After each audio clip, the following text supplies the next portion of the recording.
go. Brand new car, swak sa'yo. Smooth ang biyahe, parang kaya. Kung harap mo may comfort style, dito sigurado ka. Every mile may vlog pa kami. Check mo online, lahat transparent, walang rewind. Teenagers talk, yeah we got that car. Brand new wheels para sa'yo, superstar. Kung trip mo ay kan, meron kaming renta. Sama ka na, halik ka namin kompleto ang kwenta. Para sa pamilyang masaya sa tutong biyahe. Caravan, basta safe at presko lagi. Teenagers, you know the vibes. Sakay na babe, let's take a ride. Caravan, ikaw ang pipili. Basta kasama ka, panalo lagi. R&B ang daloy ng gabi. Test drive mo na baby, come with me. Hatid namin ay quality sa bawat aking ngiti. Guarantee kung hanap mo that style, dito sigurado ka. Worth every mile, may vlog pa kami. Check mo online, lahat transparent, walang rewind. Teenagers talk, yeah we got that car. Rules para sa'yo, superstar. Mo ikan, meron kaming renta. Sama ka na, hatid ka namin kompleto ang kwenta. Para sa pamilyang masaya sa tutong biyahe. Caravan. Good morning mga ka-auto! Kamusta kayo? So ngayong araw, magre-review naman tayo ng unit. May nakita ako dito sa showroom namin ng isang magandang unit. Ang Toyota Innova G Diesel Manual. Teka, nakasubscribe na ba kayo? Kung hindi pa, pakisubscribe naman po yung channel namin. Bibigyan ko kayo ng 5 seconds para mag-subscribe. Ito na ang 5 seconds nyo. 1, 2, 3, 4, 5. Pakisubscribe naman po yung channel namin. Samahan nyo kami ngayong araw. Magre-review tayo ngayon ng Innova G Diesel Manual. Simulan natin yung video na yan after ng intro na to. So ayun nga, samahan nyo ngayong araw mga ka-auto. I-review natin yung unit na sinasabi ko, yung Innova G Diesel Manual. So tara, simulan natin ang pag-iikot sa unit na to. Let's go! So simulan natin mga ka-auto sa gulong. Ang sukat ng gulong ng Innova natin ay 205/65 R16, 16-inch, 5 holes. Then ang gulong na ginamit dito ay Yokohama. So puntahan naman natin yung ilaw. Yung ilaw natin, yung headlamps natin ay multi-reflector halogen. Yung fog light naman natin ay LED na. Meron tayong dalawang sensor dito sa unahan. Yan, at napakagandang mukha ng Innova. So puntahan naman natin yung makina, silipin natin yung engine bay.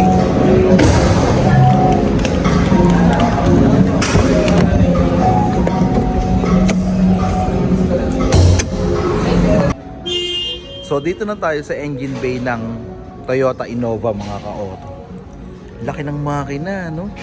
2.8 liter, 4-cylinder inline, 16 valve, double overhead camshaft, variable nozzle turbocharger.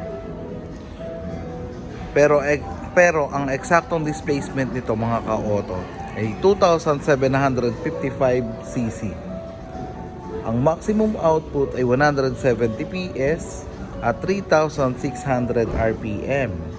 May maximum torque na 343 Nm at 1,200 to 3,400 RPM. Grabe, di ba? Itong makina na to, 6-speed manual. Direct fuel injection. Then yung capacity nito is 55 liters. So tara, puntahan naman natin ang suspension at ang brakes na ginamit sa Innova na to. So puntahan natin mga ka-auto ang suspension at brakes na ginamit sa Innova G.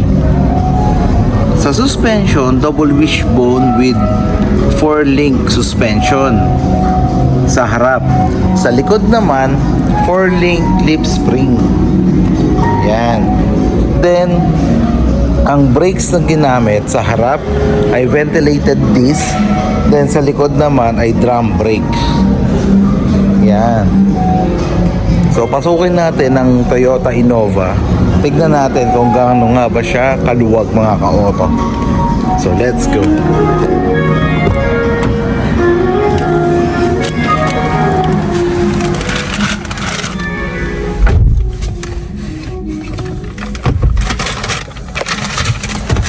So, ito ang upuan ng Innova.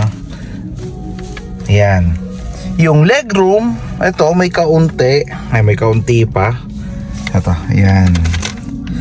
Then, yung room height mga ka-auto, ito. Yan. Ito pa yung room height niya. So, convenient talaga mga ka-auto. Ang sarap sakay ng Innova. Di ba? So, tignan naman natin yung upuan sa likod. Pero, sa airbags, meron tayong 3 airbags. Isa sa passenger, isa sa driver, at isa sa tuhod ng driver.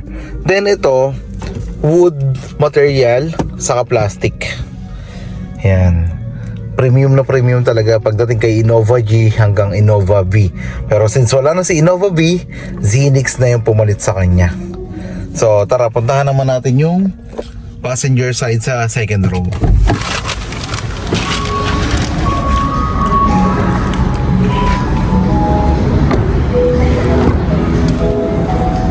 Yan.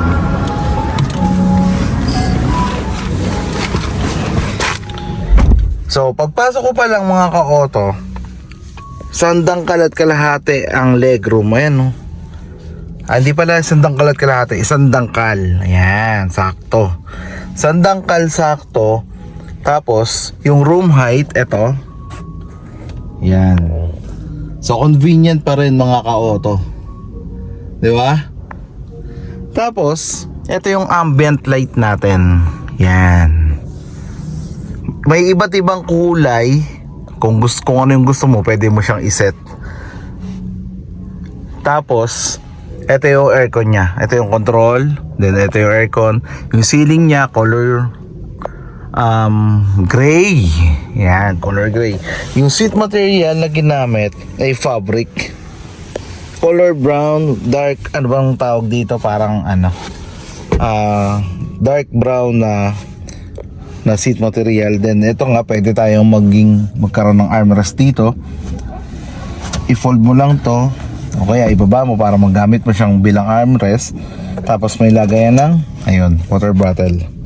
Tapos kung 3 naman kayo, syempre iangat natin to para may makaupo na 3. Diba?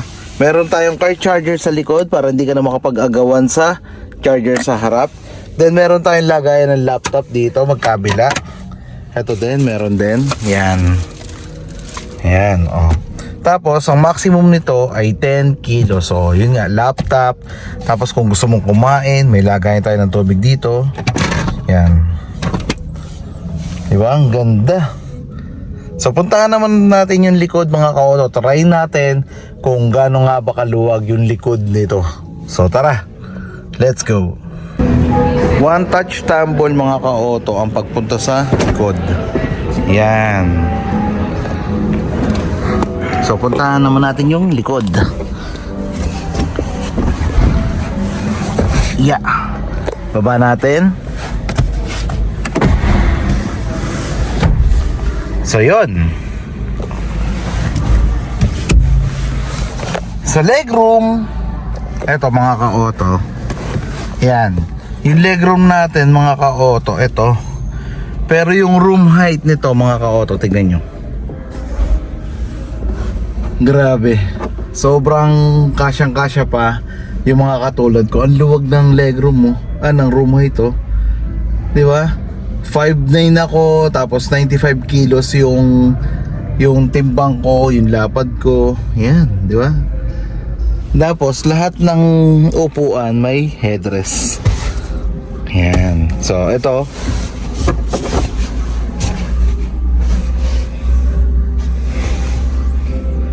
So ayan. Ganyan siya.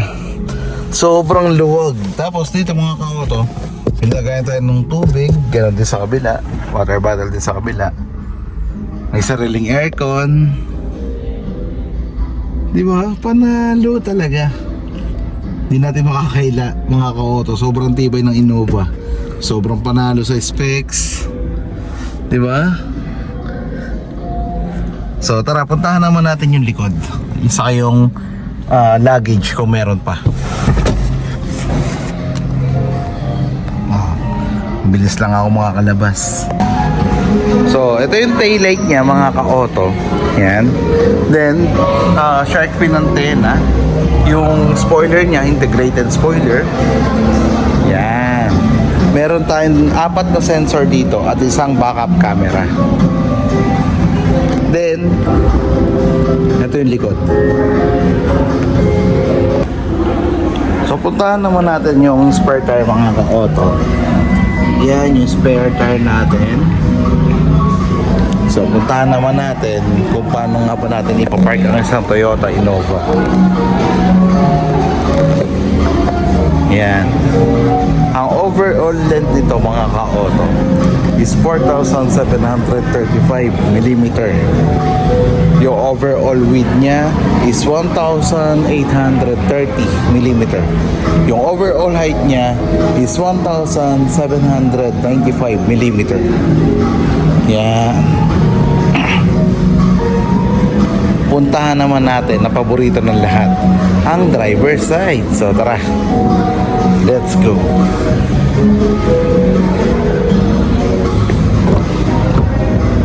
Pagpasok pa lang natin mga ka-auto, makikita na natin yung buttons para sa foldable side mirror, lock and unlock ng mga pinto, joystick para magalaw mo yung side mirror.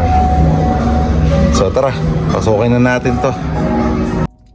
So mga ka-auto, si Innova G ay tilt up and down yung pag-adjust sa kanya. Tilt up and down. Tapos telescopic. Yan. Oh, kahit isang kamay kaya. Meaning, magaan yung manibela niya. Oh, pakita ko sa inyo to. Ito mga ka-auto yung mode, then yung volume, plus minus. Tapos pwede kang tumanggap ng call ito gamit. Then pwede mo siyang i-drop din dito via Bluetooth yun. Instrument cluster. Then ito yung head unit natin. Yung head unit natin mga ka-auto 7-inch. Tapos yan, dito natin i-set yung oras, then yung hazard. Tapos pagdating sa aircon, auto climate control. Ito yung regular shift gear, then ito yung regular handbrake. Yan. May malaki tayong center console dito, lagayan ng mga gamit. Yan. Then dito, dalawa yung storage natin. Ito, storage para sa tubig. Kung gusto mong ma-maintain yung lamig, pwede. Kasi may air vent doon. Then dito naman, glove box na malaki, lagayan din ng dokumento. Sa sun visor, meron tayong vanity mirror. Yan. Sa passenger yun, saka sa driver. Tapos, lagayan ng shades. Ito. Yan. Then ilaw, room lamp. Yan.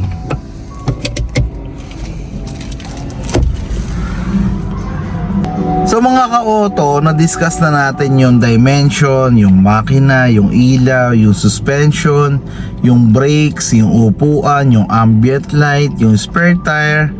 Ayun, punta naman tayo sa presyo. Ang presyo nito mga ka-auto is 1,604,000 pesos. Innova G diesel manual. Yan. Yung sa safety, meron na tong vehicle stability control, anti-lock braking system, 4 na sensor sa likod, 2 sa harap, isang backup camera. Ayun.